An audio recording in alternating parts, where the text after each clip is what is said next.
My friends, I know that many of you have a hard time believing in the supernatural because it's never touched your life. I will accept your skepticism when I tell you about the powers I was born with and the journey it's led me on. Often I found myself somewhere that I do not belong, surrounded by people that remind me of the worst about humanity. Esther Springs was worse than most. Here, a devout group of Christians turned from their values in search of miracles they felt they deserved.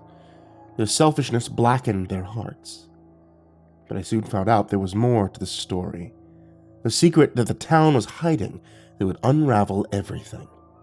A holiday horror that has made me re-question everything I thought I knew about our hearts, our free will, and our very existence on this planet. But you may wish to suspend your disbelief about this discovery for your sanity, and if so, I understand. Mine left me probably long ago. But only truth keeps me alive. The fourth incident. The burning basement holly. Stepping into the dark, narrow stairwell that led to the banquet hall basement sent a chill down my spine. I knew there was something dangerous here, a presence that had caused so much harm already to this town. Deacon Haverson had called it a demon, and I was beginning to think he might be right as I reached the bottom step. Stepping into the dark, narrow stairwell that led to the banquet hall basement sent a chill down my spine. I knew there was something dangerous here, a presence that had caused so much harm already to this town. Deacon Haverson had called it a demon, and I was beginning to think he might be right as I reached the bottom step. The floor was cold, but that wasn't the right word for it. It actually felt like dead skin, numb and devoid of all life, forgotten, abandoned. But not because there hadn't been anyone here in a while. There were signs of a festive party almost everywhere I looked. Presents on the floor scattered about, tinsel and mistletoe, everything designed to make the basement appear colorful and lively. But the colors seemed to be drained from every part of the room, except one. A bright red door near the west wall sticking out like a sore thumb. I approached the door cautiously, listening to the seething whispers of the shadow I had been chasing. It wanted me to see what was behind the door. It was begging me to open it. Then I heard a voice from the steps behind me. I wouldn't do that. The last person to touch that door had their hand burned clean off. Before turning to see who had spoken, I got a little closer to examine the frame for myself. In the dim light, I could see the scorched marks against the wood, evidence of exactly what I had just been told. Something inexplicable had happened here. I turned towards the steps, surprised to see a familiar face standing there. I came here to Esther Springs at the behest of a colleague. Something that in my profession is admittedly very rare, but it's probably best to pause now and explain my relationship to the medium that was there in the basement. Jay Crawley was a little older than me by a few months, but knew the way to talk to spirits far better. He said for him, it had happened first in childhood, and given what I had seen him accomplish, I believed it. Jay had performed exorcisms, seances, even managed to enter the spirit realm and return, a feat that I still wasn't sure I was ready to accomplish. Seeing him here in Esther Springs was the confirmation I needed that my mission wasn't in vain. His presence in this basement told me that he'd had to hide from the supposed Christians that called this place home. I was beginning to think that you weren't going to show up, Jay said. This wasn't the time for friendly chit-chat. I needed answers. Tell me what happened here, I demanded, gesturing towards the door. Jay smirked and walked towards the door, keeping a close distance from it as he explained. Now that's the medium I know, getting down to business. There's a holiday party here almost every year. Right after Thanksgiving, they want to get into the spirit of things. Esther Springs has always been some of the biggest, most elaborate festivities, if you ask me. The year I truly think they intended to top everything that they had ever done before. This banquet hall was going to be filled to the brim with guests, and the bed and breakfast, too.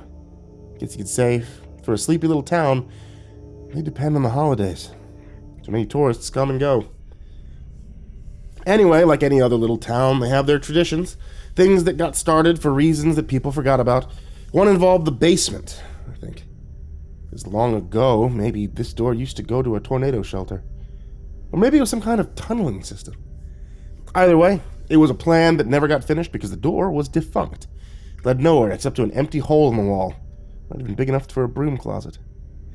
As you might have guessed, for a town that wants to go all out to impress people during the holidays, this basement couldn't be the exception. So, there were a few members of the church that would make the most beautiful holly wreath you'd ever seen every year. And they would hang it right here on the door. This year, when they did, an unexpected phenomenon happened. An ethereal fire burnt right into the holly and knocked the item off the door. Their hard work turned into a crisp in mere seconds, Jay said as he approached the door. He showed me the wreath. It was a black husk now, still warm to the touch. This is the starting point of Esther Springs descending towards hell, I think, he said as he reached for the handle. I stopped him just as he was about to turn it. I thought you said it was dangerous. I thought you said that it didn't lead anywhere. Very observant. I kept my head down since I got here, waiting for your arrival. Unfortunately for you, though, the damage had already been done. He opened the door, and I held my breath. Have you ever had one of those moments where you felt like you could be knocked off of your feet? The wind kicked out of your lungs. The world was spinning as the door opened, and I felt this overwhelming urge to vomit. Jay kept me steady, and we peered to the other side. There wasn't an empty hole anymore. Instead, we could make out a massive stairwell, leading far into the heavens. Much larger than the building we were in was capable of, and each and every step of the stairs was completely blood red. This was a gateway into the spirit realm, I realized, as I took a tentative step forward. Everyone that's gone into this place has returned different.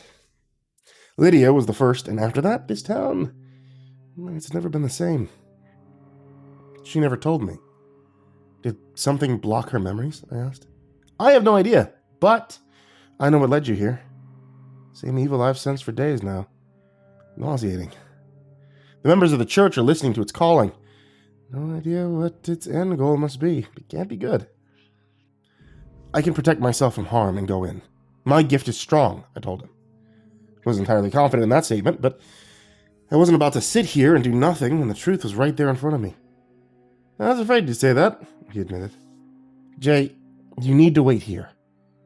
I might need your help to resurface, I told him. This thing could consume your soul, he whispered.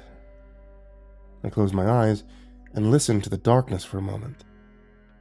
It was hungry, but not towards me.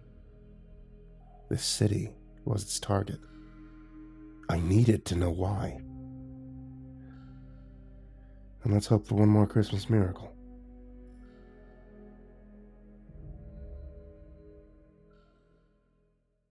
Hey there kids, it's me, MrCreepyPasta, and thank you so much for watching tonight's video, or by listening to tonight's episode of the podcast, or by finding this in some other way that's not a podcast or a video, which I probably didn't upload, but hey, thank you for listening. And as always, I want to give a big thank you to everybody who supports me on Patreon. That includes everybody who's been waiting for me to update my Patreon, and I thank you all so much for being so patient with me. But especially, I want to give a thank you to Jordan Alexander Sanchez, Jakob Fenske, Stephanie Butler, Bobby Karman, Chance Burnett, Kraus, Tristain Pelton, AcidSystem, Adam Gerecke, Aeryn Stormcrow, Aika Limchoc, Amber Clark, Angelus, Atomaurus, Bastion Beefcake, Blue the Enigma, Brayden Morris, Broken Beast 320, Captain Scurvy, Caspian, ChellyJay, Corey Kenshin, Cronut 509, Crusader Chocobo, Cryptic Nightmares, Curse Pox Primarch, Dakota Lane Whetstone, Daniel Polson, Darth Miper, Deleted Account, Dirt Diver 030, M, Esteban, Fester's Lampshade, Freddy Krueger, Gorag Trimagazine, Grand Moth the Milky, Hades' Nephew, Happy Birthday Jason Wilson, Harley, Himbo Jerry, Horseman Sect Time, Insanity Gamer X, Jay Cairns, Jesus Cornell, Jordan Humble, Justin LaFontaine, Kaylee Ambrose, Kiri the Sloth, Crazy Kid, Cryolinian, Lambda M98, Lisa Cottrell, Little Crow, Lord Life's Best, Lupita Galvin, Love You Eminem, Matt Bach, Melted Lake, Michael Allen Jr. Brashears, Mike, Mr. Marcus Blitz, Nate Cull, Nico Kayo, Psychomel, Red Shadowcat, Rob Like Sharp Things, Samahai, Sashi Suzaku, Seclude, Stricken, Tali Sue, Tater Chip, That Creepy Chick, The Ginger Bros, Turtle Man, Voice of Sand, William King, Xavier and Cheyenne, Yargul, and Zachary Graphius. If you would like to join this list of names that I horribly mispronounce, then please head over to patreon.com/MrCreepyPasta, or you can always check out the names in the description down below, or you can honestly support for even just $1, because it really helps me out when you guys do, and I appreciate it infinitely. So thank you all on Patreon, thank you all so much. Thank you for watching on YouTube and subscribing and liking videos and leaving comments about videos that you like, or leaving comments about why I haven't finished the 4th audiobook yet, or leaving comments about new stories that you've seen and you'd like to see on this channel. And to everyone, sweet dreams.